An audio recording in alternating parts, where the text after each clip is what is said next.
9ನೇ ದಿವಸದ ವಿಶೇಷ ಶ್ರಾವಣ ಮಾಸದ ಪ್ರವಚನ ಕಾರ್ಯಕ್ರಮ.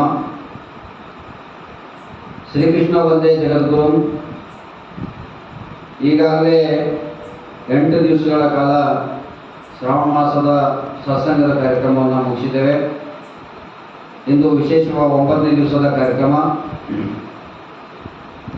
ಇವತ್ತಿನ ದೃಷ್ಟಾಂತ ಏನು ಅಂತಂದರೆ, ಭಗವಾನ್ ಶ್ರೀಕೃಷ್ಣ ತನ್ನ ತಾಯಿಗೆ ಇಡೀ ಬ್ರಹ್ಮಾಂಡವನ್ನು ತೋರಿಸಿದಂಥ ಒಂದು ಘಟನೆಯನ್ನು ಈ ಸಂದರ್ಭದಲ್ಲಿ ಹೇಳೋ ಪ್ರಯತ್ನವನ್ನು ಮಾಡ್ತಾನೆ.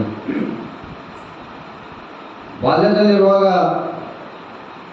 ಭಗವಾನ್ ಶ್ರೀಕೃಷ್ಣ ತಮ್ಮ ಸ್ನೇಹಿತರೊಂದಿಗೆ ಆಟ ಆಡುವಂಥ ಸಂದರ್ಭ. ಅನೇಕ ಚಿಕ್ಕ ಮಕ್ಕಳು ಆಟ ಆಡ್ತಾ ಇರ್ತಾರೆ. ಯಾರು ಬೆಣ್ಣೆ ಆಟ ಆಡ್ತಾರೆ, ಯಾವುದೇ ರೀತಿ ಆಟವನ್ನು ಆಡ್ತಾರೆ. ಆಡುತ್ತಾ ಆಡುತ್ತಾ ಅನೇಕ ಹಣ್ಣು ಹಂಪಲುಗಳು ಬೆಣ್ಣೆಗಳು ತಿನ್ನುತ್ತಾ ಒಂದು ದಿವಸ ಏನಾಗ್ತದೆ ಅಂದರೆ, ಭಗವಾನ್ ಶ್ರೀಕೃಷ್ಣ ಬಾಲ್ಯದಲ್ಲಿರುವಾಗ ಎಲ್ಲ ಮಕ್ಕಳು ಸೇರಿ, ಯಾಕೆ ಮಕ್ಕಳೆಲ್ಲ ಎಲ್ಲ ಸೇರಿ ಮಕ್ಕಳ ಆಟನೇ ಆಗಿ ಆ ಎಲ್ಲ ಮಕ್ಕಳು ಏನು ಮಾಡ್ತಾರೆ ಅಂದರೆ, ಒಂದು ದಿವಸ ಬೆಣ್ಣೆ ತಿನ್ಬೋದನ್ನು ಬಿಟ್ಟು ಮಣ್ಣು ತಿಂತಾರೆ.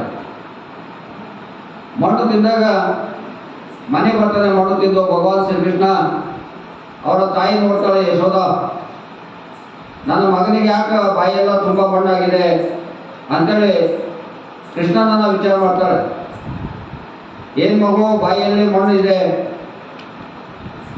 ಮಣ್ಣು ಏನು ತಿಂದಿದೆ ಅಥವಾ ಹತ್ಕೊಂಡು ಬಂದಿದೆ ಅಂತೇಳಿ ಯಶೋಧ ಮಾತಾ ಕೃಷ್ಣನಿಗೆ ಪ್ರಶ್ನೆ ಮಾಡ್ತಾಳೆ.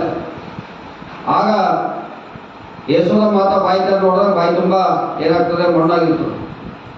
ಆಗ ವಿಚಾರ ಮಾಡ್ತಾಳೆ, ಏನಂತಂದರೆ, ಮಣ್ಣು ಏನು ತಿಂದು ಯಾಕೆ ತಿಂದು ಅಂದ್ರೆ, ಆಗ ಅಮ್ಮ, ನಾನು ಒಬ್ಬನೇ ಮಣ್ಣು ತಿಂದಿಲ್ಲ, ನನ್ನೆಲ್ಲ ಸ್ನೇಹಿತರನ್ನು ಸೇರಿಕೊಂಡು ಏನು ಮಾಡಿದ್ದೇವೆ ಅಂದರೆ ಆ ಹೊಲದಲ್ಲಿರುವಂಥ ಮಣ್ಣನ್ನು ತಿಂದಿದ್ದೇವೆ.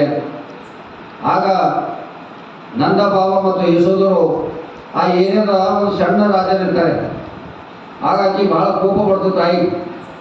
ಏನು ಕೋಪ ಬರ್ತಂದರೆ, ಒಬ್ಬ ಶ್ರೀಮಂತ ಕುಟುಂಬದಲ್ಲಿ ಹುಟ್ಟಿದಂಥ ಮಗು ಹಣ್ಣು ತಿನ್ನಬೇಕು, ಇನ್ನು ಮಣ್ಣು ತಿಂದಿದೆಯಲ್ಲ ಅಂತೇಳಿ ಯಶೋಧ ಮಾತಾ ಕೃಷ್ಣನನ್ನು ಕ್ರೋಧವನ್ನು ಕೊಂಡು ಒಂದು ಹೊಡೆದು ಬಿಡ್ತಾಳೆ.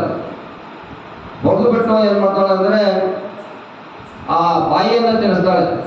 ಅಮ್ಮ, ಕೃಷ್ಣ ಹೇಳ್ತಾನೆ, ಅಮ್ಮ ನಾನು ಮಣ್ಣು ತಿಂದಿದ್ದೇನೆ ಅಂತ ಹೇಳಿದಾಗ, ಯಾಕೆ ತಿಂದಿದೆ ಅಂತೇಳಿ ಕ್ರೋಧವನ್ನು ಕೊಂಡು ಅಮ್ಮ ಏನು ಮಾಡ್ತಾಳೆ, ಯಶೋಧ ಕೃಷ್ಣನಿಗೆ ಹೊಡೆದ್ಬಿಡ್ತಾಳೆ. ಆಗ ಹೊಡೆದ್ಬಿಟ್ಟಾಗ ಕೃಷ್ಣ ಏನು ಮಾಡ್ತಾನೆ, ಅಮ್ಮ ನೋಡು ನನ್ನ ಬಾಯಿ ಅಂತೇಳಿ ಇಡೀ ಬಾಯಿಯನ್ನು ತೆರೆದುಬಿಡ್ತಾನೆ. ಬಾಯಿಯನ್ನು ತೆರೆದುಬಿಟ್ಟಾಗ ಆ ಬಾಯಿಯಲ್ಲಿರುವಂಥ ಮಣ್ಣಗಾಗಿ ಏನು ಬಾಯಿ ತೆರಿತಾನೋ, ಆ ಬಾಯಿಯಲ್ಲಿ ಇಡೀ ಬ್ರಹ್ಮಾಂಡವನ್ನೇ ಶ್ರೀಕೃಷ್ಣ ತನ್ನ ತಾಯಿಗೆ ತೋರಿಸ್ತಾನೆ. ಇಡೀ ಬ್ರಹ್ಮಾಂಡವನ್ನು ತಿರುಗ್ತಾ ಸೂರ್ಯ ಚಂದ್ರ ನಕ್ಷತ್ರ ಎಲ್ಲ ಬಾಯಿಯಲ್ಲಿ ರೌಂಡಾಗಿ ತಿರುಗ್ತಾ ಇರ್ತವೆ. ಆಗ ತಾಯಿ ಧನ್ಯರಾಗ್ತಾಳೆ. ಇಡೀ ಬ್ರಹ್ಮಾಂಡವನ್ನೇ ಬಾಯಿಯಲ್ಲಿ ತಿರುಗ್ತಾ ಇರ್ತದೆ. ಆಗ ಇಡೀ ಬ್ರಹ್ಮಾಂಡವನ್ನೇ ಶ್ರೀಕೃಷ್ಣ ತನ್ನ ಬಾಯಿಯಲ್ಲಿ ತನ್ನ ತಾಯಿಗೆ ತೋರಿಸ್ಕೊಡ್ತಾಳೆ. ಈಗ ದಿವ್ಯವಾದಂಥ ಅಪಾರವಾದಂಥ ಶಕ್ತಿ ಕಂಡು ತಾಯಿ ಏನಂತಾಳೆ ಬಾಲ್ಯದಲ್ಲೇ, ನನ್ನ ಮಗ ವಿಷ್ಣುನನ್ನ ಪಡೆದುಕೊಂಡೆ ಅಂತೇಳಿ ತಾಯಿ ಬಹಳ ಸಂತೋಷ ಪಡ್ತಾಳೆ. ಮತ್ತೊಂದು ಕಡೆ ದರ್ಶನ ಬರ್ತದೆ. ಇವತ್ತು ಜಗತ್ತು ಗೋಲಾಕಾರ ಇದೆ ಅಂತ ಕರಿತೇವೆ ಅನೇಕ ವಿಜ್ಞಾನಿಗಳು.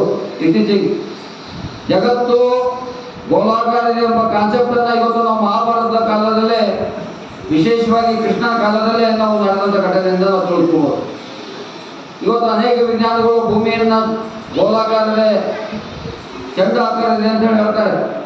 ಅಂತ ಚಂಡ ಆಕಾರದಲ್ಲಿ ಇಡೀ ಬ್ರಹ್ಮಾಂಡವನ್ನು ಬಾಯಲ್ಲಿ ತೋರಿಸಿದ್ರು ಯಾರು ಮಹಾಭಾರತದಲ್ಲಿ ಅಂದರೆ, ಶ್ರೀಕೃಷ್ಣ ಪರಮಾತ್ಮನ ತಾಯಿಗೆ ಯಶೋಧ ಮಾತೆಗೆ ಅವಾಗೇ ತೋರಿಸ್ಕೊಟ್ಟಿದ್ದು ಏನಂತ, ಬ್ರಹ್ಮಾಂಡ ಅನ್ನೋದು ಇಡೀ ಜಗತ್ತನ್ನ ಗೋಲಾಕಾರ ಇದೆ ಅಂತೇಳಿ ಬಾಯಿಯ ಮೂಲಕ ಆ ಜಗತ್ತಿಗೆ ದರ್ಶನವನ್ನು ಕೊಟ್ಟಿದ್ದು, ತನ್ನ ತಾಯಿಗೆ ದರ್ಶನವನ್ನು ಕೊಟ್ಟಿದ್ದು ಯಾವುದು ಅಂದರೆ ಭಗವಾನ್ ಶ್ರೀಕೃಷ್ಣನ ಪವಾಡಗಳಲ್ಲಿ ಒಂದು ಬರ್ತದೆ. ಹೀಗೆ ಭಗವಾನ್ ಶ್ರೀಕೃಷ್ಣ ಬಾಯಿಯಲ್ಲಿ ಬ್ರಹ್ಮಾಂಡವನ್ನು ತೋರಿಸಿದ ಯಶೋಧ ಮಾತೆಗೆ ಮತ್ತೊಂದು ರೀತಿಯಾಗಿ ಘಟನೆ ಬರ್ತದೆ. ಹೀಗಾಗಿ ಕೃಷ್ಣನ